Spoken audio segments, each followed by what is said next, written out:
عين على عين صبرا، أيام وزنها سنين من الأدبي الشعبي.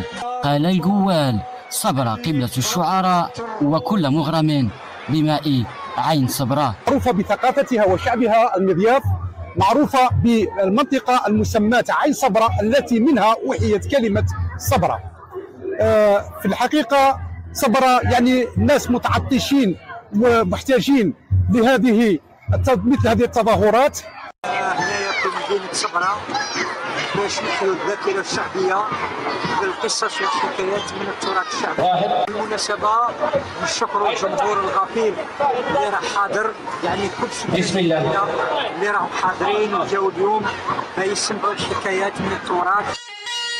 الأنغام الصحراوية عزفت لأطفال صبرا، وأطفال صبرا أجادوا كجودة زيت زيتوني صبرا.